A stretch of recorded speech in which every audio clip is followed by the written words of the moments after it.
Hello everyone and welcome back. Now in this video I want to introduce you to one of the coolest topics in all of dynamical systems theory, and that is the horseshoe. In particular, we refer to it as Smale's horseshoe because Smale was the first one to come up with it. Now Stephen Smale along with John Milner are two of the foundational people in dynamical systems. Right around the 60s, the 70s, they were doing some really foundational work at the interface of topology and dynamical systems.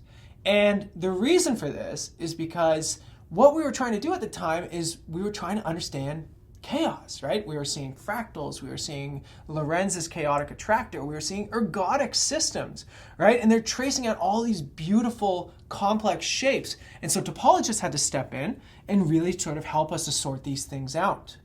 Now, the reason I bring up Smale and Milner is because they both won Fields medals for their contributions. So in this video, I want to review one of Smale's most important contributions, and that is the horseshoe set, or Smale's horseshoe. Now, this is one of the principal motivating examples for the development of modern dynamical systems theory. Okay, so this sort of underlies a lot of how we understand chaotic dynamical systems. And the reason for this is because what I'm going to present to you is an extremely sort of theoretical thing. It's similar to the Baker's map, if you remember that video that we learned. If not, pause this one and go back to that one so that you have a nice foundation. But the Baker's map was, a sort of made-up dynamical system that showed us this process of stretching and folding, and it made us think of, baking bread or something. That's why we call it the Baker's map. The Smale's horseshoe is very, very similar in the sense that it's sort of a cooked up example that turns out to be phenomenological, or to phenomenologically describe a lot of what we're seeing in chaotic systems, in particular the Lorenz system. So I'm going to give you a two-dimensional map here. You can think of this thing as the Poincare section of a 3D dynamical system. For example, maybe the chaotic Lorenz system. And here's what we're going to think of, okay? I'm going to introduce the unit square. So S, I'll use S for square. This is 0, 1 cross 0, 1.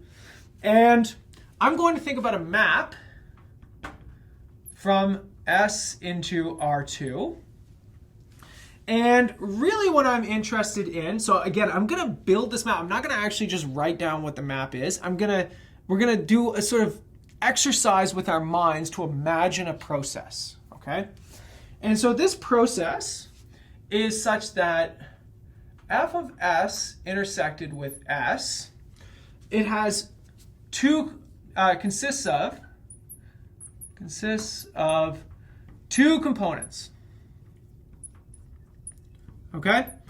And here, let me show you what these are. Again, stretching and folding. Whenever you think of chaos, you should think of stretching and folding, okay? So here's what it is. Here's my set S. And I'm going to identify the corners of this thing just so that we can follow how they move, okay? So the first thing that happens to my set S, let's put a big S in here just so that everybody knows that's my unit interval. The first thing that happens to this thing is it gets massively stretched out.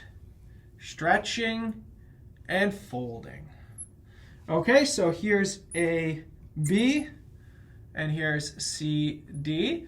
And in fact, it gets compressed in the horizontal direction and it gets expanded in the vertical direction. Okay, so think about this thing as a big piece of putty or something like that. You stretch it down and you pull it out. I didn't change the direction of any of the corners, but I'm going to take this thing maybe somewhere around here and I'm going to fold it here. Remember, stretch and fold. Okay, so I'm purposely not giving you numerical values for any of this stuff. It's just a thought experiment for now. And I'm interested in what happens to the set S under the iterates of F inside of this square.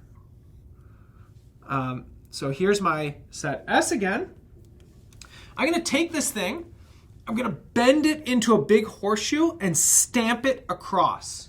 Actually, I'm going to move this down a bit so you can really see what happens. Okay? So actually, here's S again. And let's see what happens. Here's A and B down here. They went up and they bent. And then we came back down. Now I hope it's not too hard for you to see why this is called a horseshoe set. But take a look at what happened here, okay? So this fold is this piece right here. This fold is this piece right here. The thing I'm interested in is what survives inside of S. So that is, I'm going to call this vertical strip 1 and vertical strip 2 in such a way that V1 union V2 is equal to the image of S under F inside of S again. Okay, so a bunch of it gets lost. The bend gets lost, and these two little chunks get lost. Now, what happens if you reverse this? So reverse. So I'd like to know, for example, what happens to F inverse of F of S intersection with S. Now you can kind of distribute this F inverse across, and essentially this is S intersected with the inverse of S under this map. And it turns out that this thing is actually just two horizontal bands. So just like how going forward gives you two vertical bands, going backwards gives you two horizontal bands. I'm going to leave that for you to do some mental calculations to see how that works, right? It is really cool to sort of have some fun and think about this. But I'm just going to draw it out for you. So there's two horizontal bands. I'll call one H1 and I'll call one H2. And this is what survives by iterating backwards. Okay? So look what we've got here. We've got a chain. If I start with stuff in H1 or H2, they map all the way into S under F, and then they map into V1 or V2 under S. Now, again, these things have smaller area than the original thing. Same with V1 and V2. What that tells you is most stuff gets lost, right? If I iterate again, I'm going to lose most stuff. If I iterate backwards again, I'm going to lose most stuff. So the question is, did it all disappear? And the answer to that is actually no, okay? So what we're going to do is we're going to try and figure out what is left invariant, right? If I keep going forward, does anything remain in S or does it all just disappear? Okay, so first,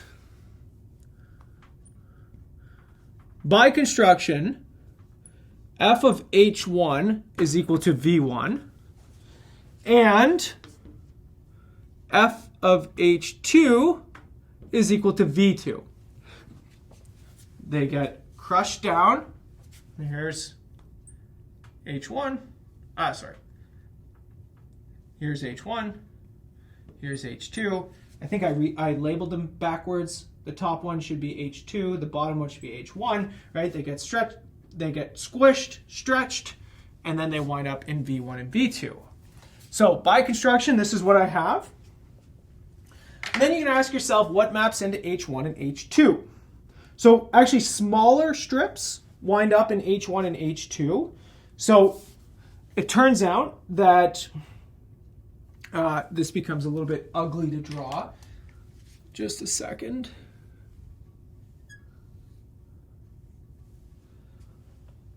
So in this case, you get these little tiny strips. So you get smaller horizontal strips that wind up in H1 and H2. So you get inside of H1 and H2, you're going to get, so here we go. The mental exercise here becomes very complicated, as you can probably guess. Inside of each one of these things is two smaller strips. As you can probably guess, I'm not going to draw too much more after this. We're going to go purely intellectual exercise. But I'm going to label these smaller strips. I'm going to call this one H11 and H12. And that comes from the fact that H11 maps into H1, and H12 also maps into H1. And then similarly, H21 maps into H2, and H22 maps into H2. And so each one of these little tiny strips, if you push them forward by F,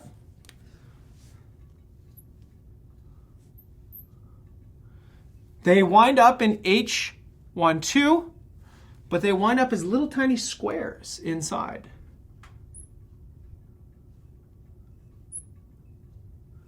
Okay, so these things are actually the intersection of H1 intersected with V1, H1 intersected with V2, H2 intersected with V1, H2 intersected with V2.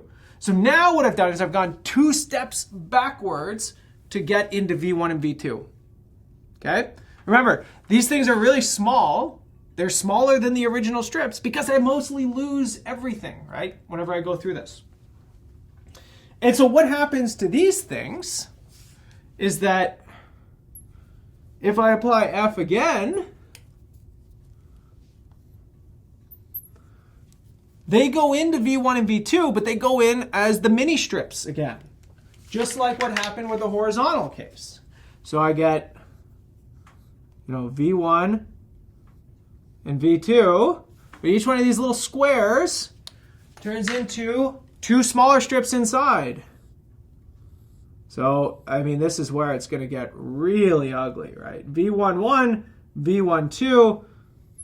The beauty of mathematics is, we can abstract this very quickly and not have to rely on my very poor drawings.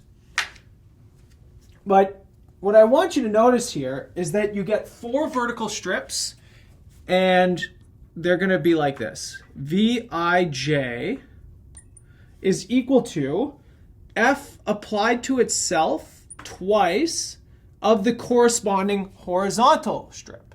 So think about what's happening here. As you go forward in iterates, you become vertical. As you go backward in iterates, you become horizontal. Okay? So H11 is going to map into V11. H21 is going to map into V21. Okay? So these little thin horizontal strips, after 2 iterations, get mapped into these little things. All right, we're done with my horrible drawings here. Let's do this inductively.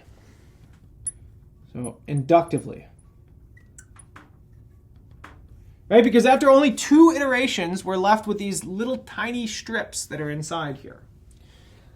Well, okay. Let's go backwards n steps of S, so the unit square, intersected with f of s, intersected with all the way forward to n steps of s. Okay, so basically what you want to know is if you go n steps into the future, who survives and what mapped into them. Okay, so again, n steps into the future, all of the intersections that survive, and then you ask yourself, how'd you get there? Okay, very, very complicated process, but it's the same thing that we just saw right here. Right, 1 step into the future, who survives, how'd you get there? This thing, this is the union, so is the union, if you just sort of inductively think about what's happening here, it's the union of 2 to the n horizontal strips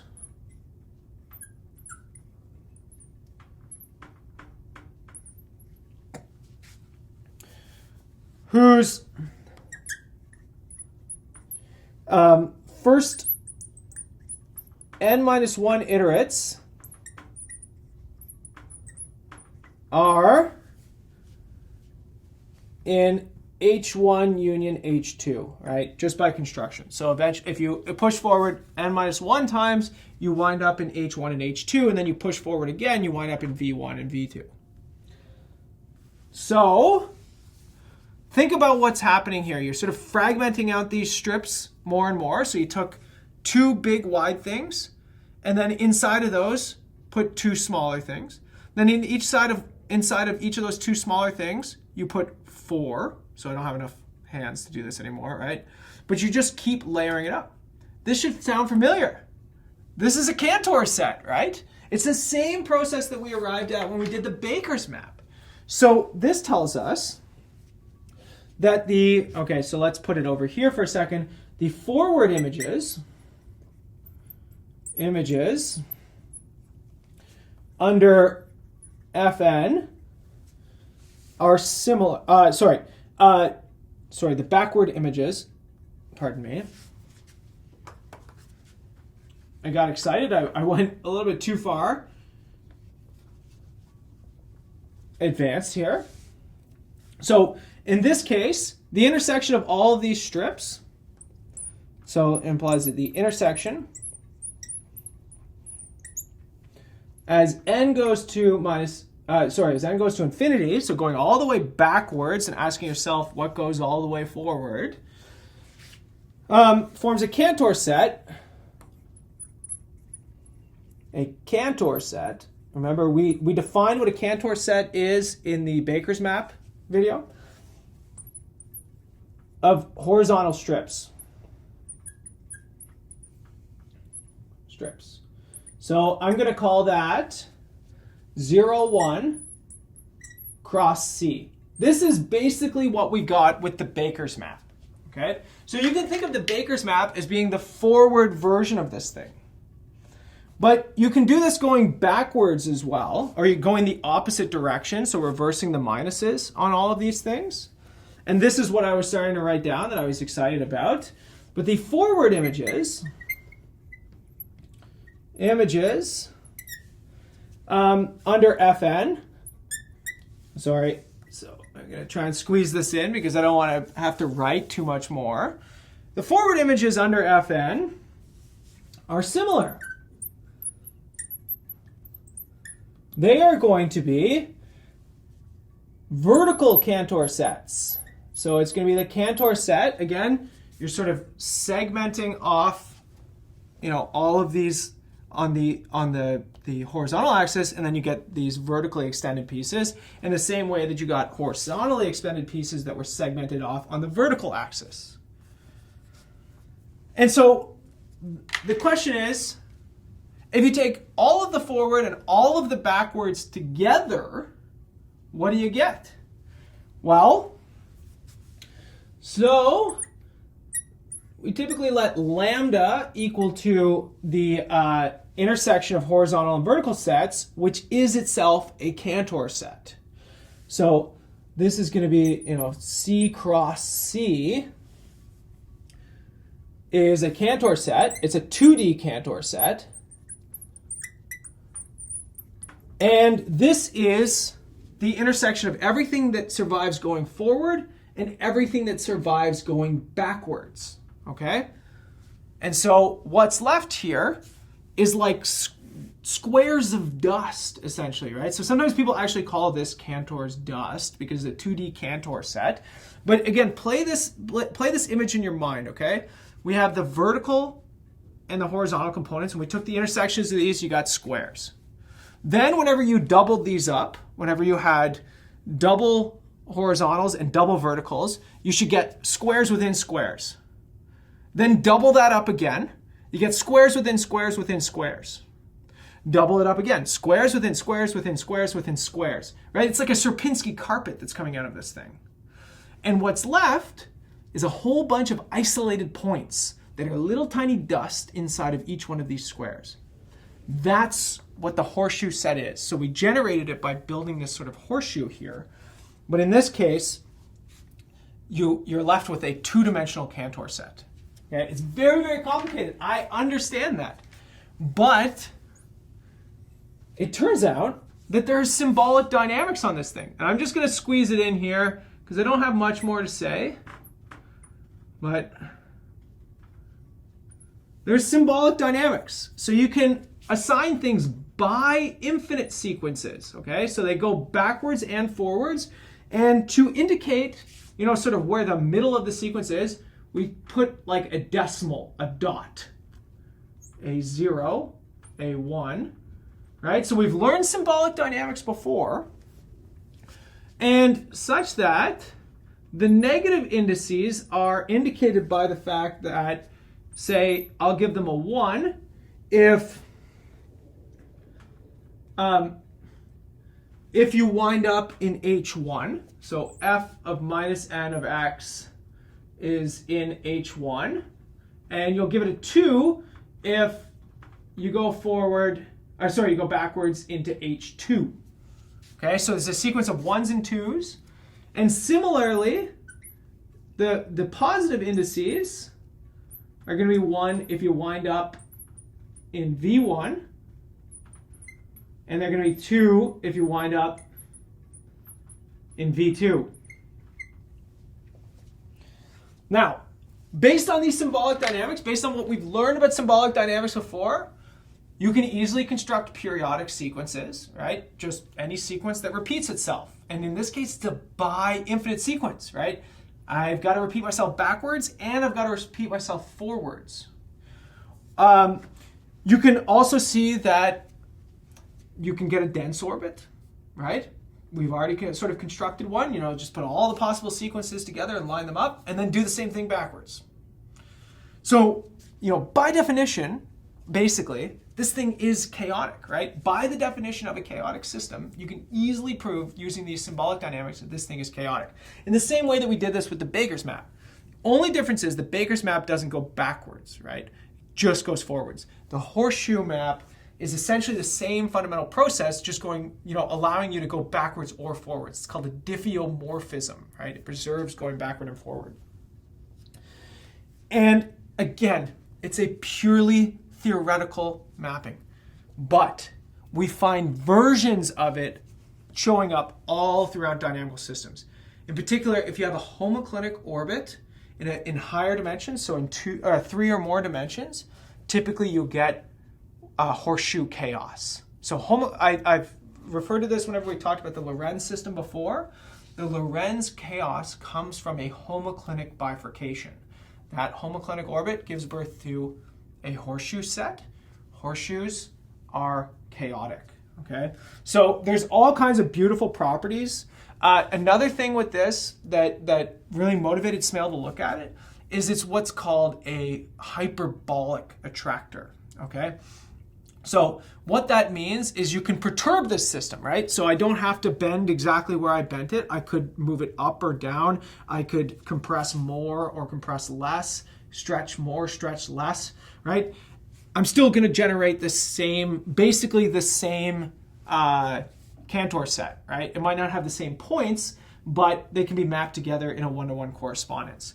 So being hyperbolic means it's sort of leaves a little bit of fudge room, right? You can move things around, you can distort things. And this hyperbolicity property is part of the reason why we see this thing all over the place. Even though this is a manufactured example, hyperbolicity allows it to be adapted to a variety of situations, such as the Lorenz model, where we don't see it in this exact form, but we see a sort of pushed and pulled and twisted and turned version of it that gives you exactly the same Cantor dust.